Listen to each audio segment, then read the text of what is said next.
Welcome to Your Personal Power Pod, a podcast about aligning yourself with the life you want. And here are your hosts, Sandy Abel and Shannon Young. Shannon. Good morning, Sandy. Are you as exhausted as I am? Good morning.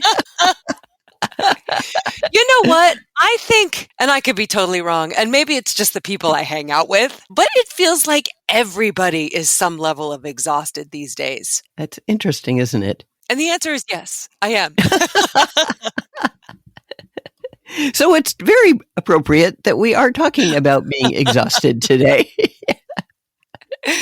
Yeah, it's one of those things that feels the same no matter what the cause, but there are so many different reasons to feel exhausted, so many different causes. Yeah, and it's a normal reaction to pushing yourself mentally or physically or dealing with difficult times. It's just how we all cope is our body might shut down or our mental capacities might get all fuzzy. So today we are looking at emotional and physical exhaustion. Oh, I don't tend to think about them being different, but they're really different. They are really different. Yeah, physical exhaustion is when your body is fatigued. You've worked really hard. I remember years and years ago, you and your dad and brother and I used to go cut firewood. Yes. Fell trees and do the whole thing because we had to be warm and we didn't have a lot of money in those days. Yeah. And at the end of the day, we were physically really exhausted. You can be physically exhausted from overwork like that, or a lack of sleep, or prolonged stress, emotional strain, and a wide variety of other things. Yeah, poor nutrition too. I've noticed that when I eat a lot of sugar, my body just gets sluggish and feels icky. Exactly. There are many causes of physical exhaustion. Like we said, intense activity, mental overload. You just have so much going on or something really emotional going on, and that wears your body out as well as your emotions, or just not sleeping well. I know sometimes that's something you deal with. You have a weird work schedule, especially in the old days when you were doing news. You got off work at midnight. So I'm sure sleep was tricky for you. I remember when I went from working swing shift on the West Coast to working the morning shift on the East Coast. Oh, wow. And I was getting up about the time I would have gotten off work. So I was getting up at 3 a.m. East Coast time, which was a complete flip-flop. And it took my body 6 to 8 months to acclimate to that. Yeah. I was always exhausted. Yeah, you just weren't sleeping well and your body was struggling to adapt. Well, and there was a whole lot of stress around that too. I'd moved across country. I'd left my family. I didn't know anybody. That entire time was plagued by stress and anxiety, which wears you down not just physically, but emotionally. Exactly. And then you probably don't eat really well because you're trying to get some energy. So you drink a lot of coffee or you eat a lot of stuff that's bad for you. Or just that's easy. Quick and easy. And that can lead to physical fatigue too. And if you do that long enough, it can lead to medical conditions. Yeah. If you let yourself stay in that physical exhaustion for long enough, your body starts to break down. Or if you have medical conditions already, especially things like chronic fatigue syndrome or autoimmune diseases, thyroid disorders, those things can all lead to being physically exhausted as well. And then there's always the lifestyle choices. If you drink too much alcohol, or obviously if you drink too much caffeine, all kinds of substances can disturb your sleep patterns and your overall health. And so your body doesn't deal really well with that either. And ironically, those are often the habits that you engage in when you are exhausted because you think they will help you feel less exhausted. Exactly. And it's the opposite. Yep. Physical exhaustion is tough to deal with. So what do we do about it? First of all, if you're feeling physically exhausted, prioritize sleep. Yeah. Set a consistent sleep schedule and create a restful environment to do that in. And then eat a well-rounded diet rich in fruits and vegetables, whole grains, and proteins to fuel your body. Yeah, that's really important. We forget that the quality of our physical being depends on what we put on it as well as what we do to it. Yeah. So drink a lot of water too. Often, if you're exhausted, it can be a sign of dehydration. Exactly. And I know some people who don't drink water. They drink tea or soda or coffee or all kinds of other things. And you don't get the same benefits from those things that you do from basic water. Yeah. And then it's important to figure out ways to manage your stress, do stress reducing activities like breathing exercises, meditation, yoga, or physical kinds of things. I always talk about how much I love just taking a walk outside with the trees and the flowers, and all of that physical activity can boost your energy and improve your mood. Everything in nature is energy. So if you can get out in it, you become part of that dynamic. Exactly. And it feeds you. It will Yes. feed you. If you turn off your phone, unplug those earbuds, and just look around, it will feed you. And it will really help you with your physical exhaustion. We've probably all been there where we think, oh, I have this pocket of time where I don't have anything to do between X and Y. I'm just going to scroll, see what's happening in the world, play games, look at emails, read the news on my phone. And then at the end of the hour, we feel wiped out. Exactly. And if you'd taken that hour and gone outside, if you can walk, that's great. But if you can just sit, that's fine too. Just be outside without getting input into your brain from anything except nature. Or just be in the moment. Exactly. Let your attention be here now. Pay attention Yeah. to your breath. This is all part of setting boundaries. You know, we say set boundaries with other people, learn to say no so that you don't overcommit, but you could set boundaries with yourself too. And this is one of them. Like, give yourself a certain amount of time that you can spend on your phone every day and then put the thing down. Yes, Because it's definitely. stealing your life from you. Yes, it is. And we don't realize that. Our local school, I'm so thrilled, is looking at banning cell phones during the school day. And obviously the kids are not thrilled. A lot of parents are quite excited, and it will make a huge difference in the kids' ability to learn. And their mental health. Oh, my goodness. Yes. Mental health and physical health and all that. Not to inject a bit of opinion here, but I agree. Sorry about that. Yes, yes. Well, we've just seen it. We've seen it change. The more cell phones became part of life, the more kids had trouble concentrating and learning in the classroom. They need to get back to just having the teacher and the students, and that's it. Anyway, we're done with that one. And you also, if you're feeling physically exhausted, seek support. Talk to your friends or family and get some feedback from them. If you're working too hard, maybe they can take some of the load for you. Sometimes you just need the social connection and you're exhausted because you're depressed. Yes. Loneliness can take a lot out of you. Exactly. And that will physically exhaust you as well as emotionally. Right. Reach out to people. Exactly. If you do these things and you still feel physically exhausted, it's important to check with your doctor because there might be some underlying health issues that are causing the exhaustion. I remember a couple of years ago, I was just beat. I couldn't do anything and I didn't know what the heck was going on. And I finally went to the doctor and he said, "Oh my gosh, you've got internal bleeding. Oh, geez. You need to go to the hospital." Oh, okay. Well, that's what's going on. Situation explained. Yes. So physical exhaustion can also be a sign that you need to have somebody check you out. Yeah, pay attention to what's going on with your body. You know, it can be an indicator to let you know the little tweaks that you should make in your life. Exactly. Remember that taking small, consistent steps towards better habits can really make a significant difference and help you regain your energy. If you're taking these steps and you're still feeling exhausted, it may be because you're emotionally exhausted. Right. And that's when you feel drained and depleted because your feelings have taken over and are in control of how you're functioning.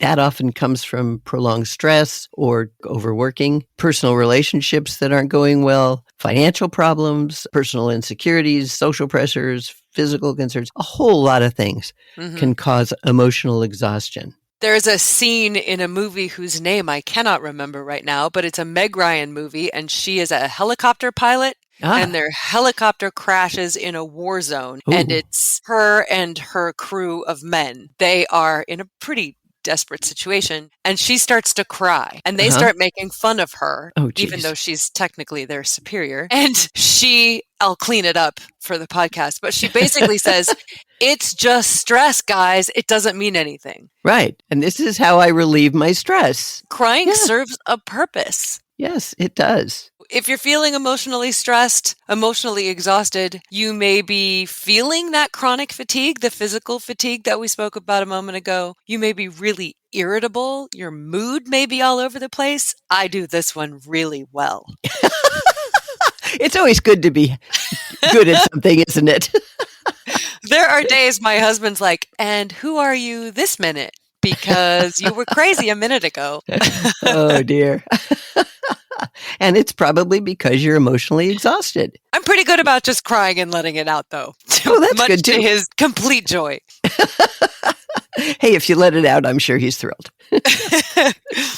And another symptom of being emotionally exhausted is having difficulty concentrating. We've talked about the fuzzy brain before. If your emotions are taking over, you might have a sense of helplessness or hopelessness and just not be able to think.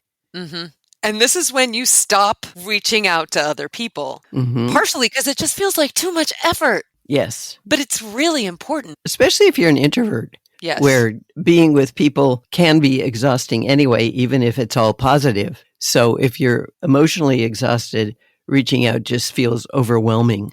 Mm-hmm. But what happens when you do the social withdrawal thing is that it just exacerbates your emotional exhaustion. And then it makes it really hard to just function in everyday life. And your relationships can suffer, your work can suffer, your overall quality of life can suffer. And often then it becomes a spiral. Right. And it can just go down and down and down.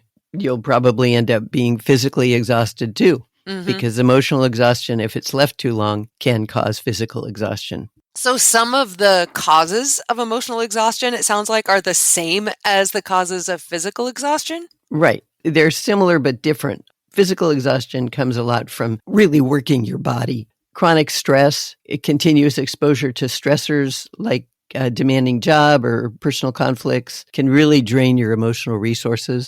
Yeah, there's a reason that all of our presidents of this country go into office looking relatively fit and healthy, and then they come out completely gray. That is a good point. Yes. Job. It is a very stressful job. And overcommitment, if you're taking on too many responsibilities, whether at work or in your personal life, can lead to feelings of being overwhelmed, and then you get physically exhausted. Lack of support. When you feel isolated or like you don't have a support network, it's really easy to become emotionally exhausted. I have a superwoman of a friend who's a single mom who is often here. She's a mom with 2 kids. She has a full-time job, and she just would like a little help. She is in that place where she's trying to find support where she can. Right, exactly. And that can really cause a lot of physical and emotional exhaustion.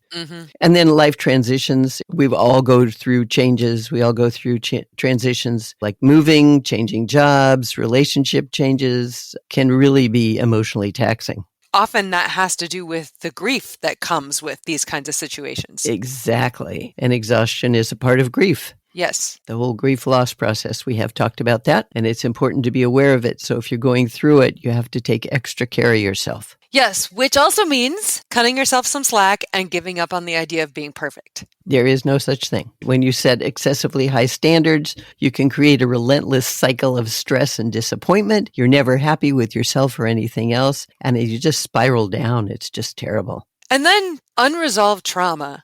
And we all have some degree of trauma from something. I don't think you get through this life without it. But if you don't fully process it, it just becomes baggage that you haul around. And that's really emotionally taxing. Very much so. I remember I was talking to a woman, I think we talked about this before, was talking about a particular situation, and she said, I have a lot of baggage to unpack about that. Yep. And I thought that was a wonderful way to put it, because she doesn't want to haul it around. It will exhaust her.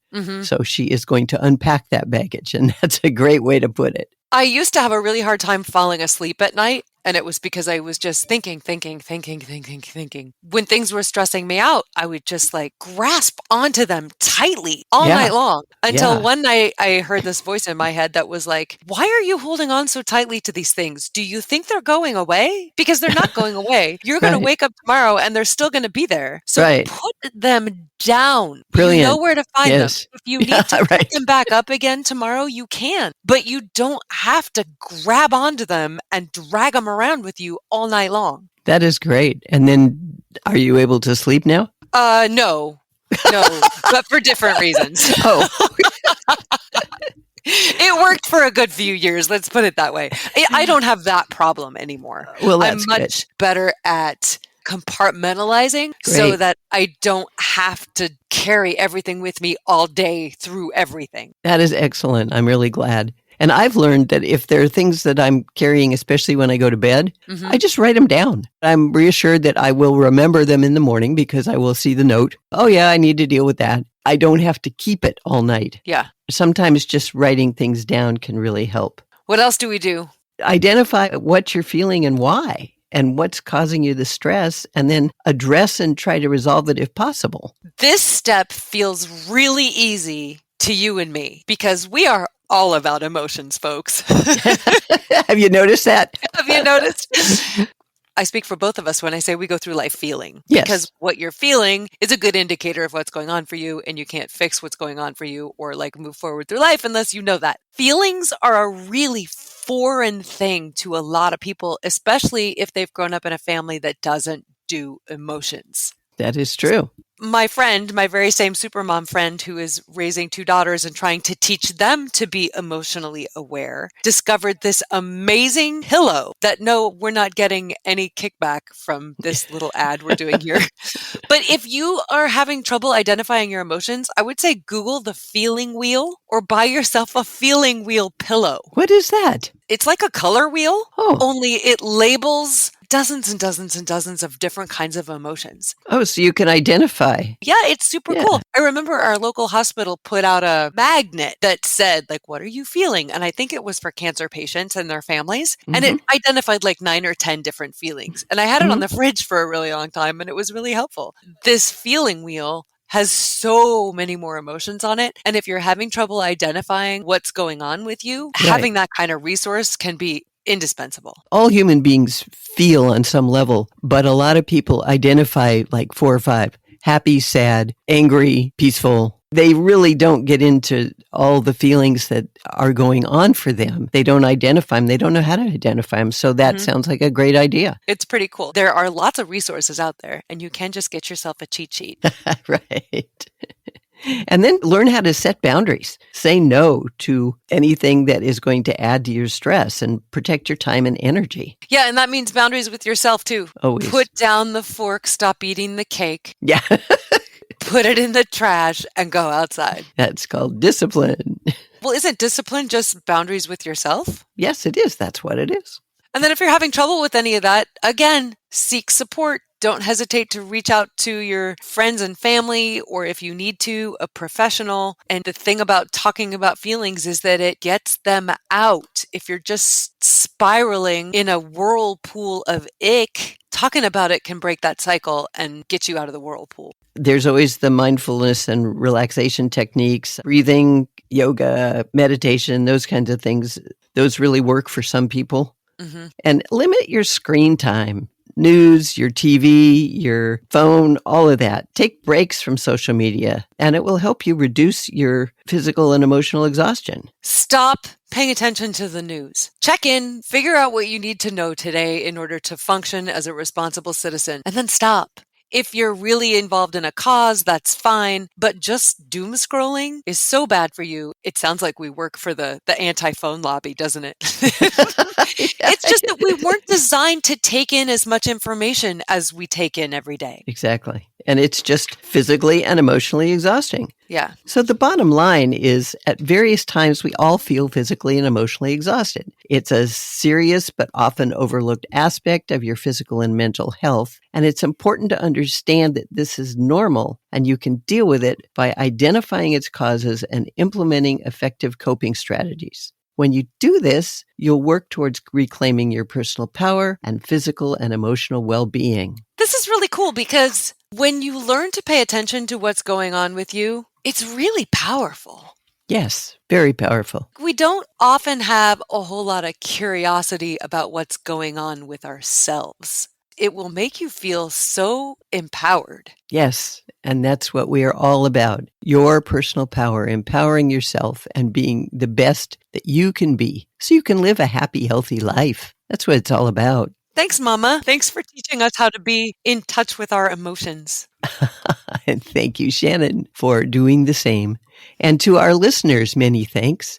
We would love to hear from you about your thoughts on all of these things or anything else you want to share. Especially if you have ideas for future podcasts. Absolutely. We really want to talk about the issues that concern you. Send those to us as well as your stories. And you can do that at yourpersonalpowerpod.com. Just click contact and drop us an email. And if you want to share any of these topics, podcasts, stories with your family and friends, please do. You can do that by subscribing to our YouTube channel, also anywhere you stream. That works too. And if you want to learn about coaching and get help directly from Sandy, who is amazing, you can contact her directly at sandy@insidejobscoach.com. We look forward to hearing from you. And until next time, find your power and change your life.